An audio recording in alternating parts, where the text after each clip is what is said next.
गांव के बीच में एक पुराना और बड़ा पेड़ खड़ा था, जिसे गांव वाले बाबा वृक्ष के नाम से जानते थे।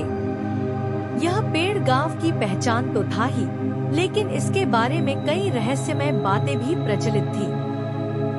कुछ लोगों का कहना था कि यह पेड़ बोलता है, कुछ का कहना था कि यह गांव की रक्षा करता है, और कुछ लोग इसे जादुई मानते थे।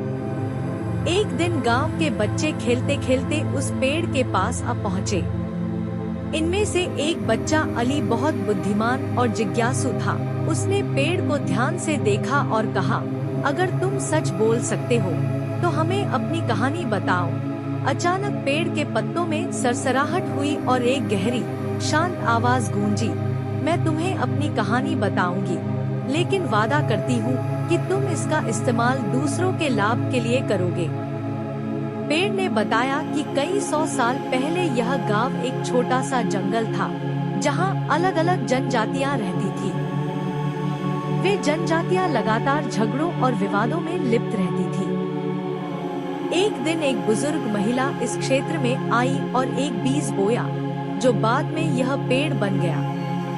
बुजुर्ग ने प्रार्थना की थी कि यह पेड़ गांव के लोगों के लिए शांति और समृद्धि का स्रोत बनेगा।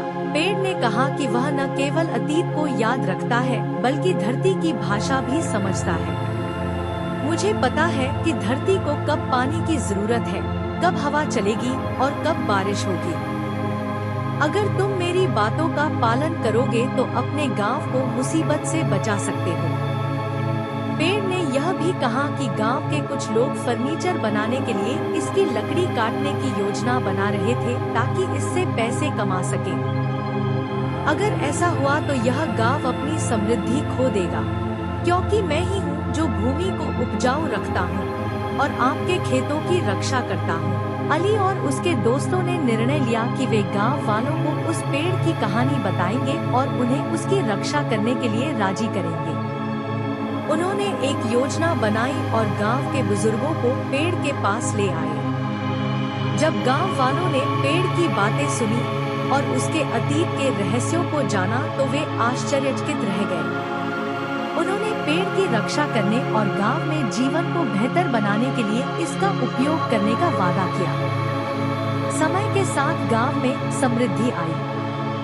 समय पर बारिश होने लगी, फसलें अच्छी होने लगी और गांव के लोग एक दूसरे के साथ प्रेम पूर्वक रहने लगे। बाबा वृक्ष गांव के जीवन का केंद्र बन गया और सभी ने सीखा कि प्रकृति के आशीर्वाद की सराहना करना कितना महत्वपूर्ण है।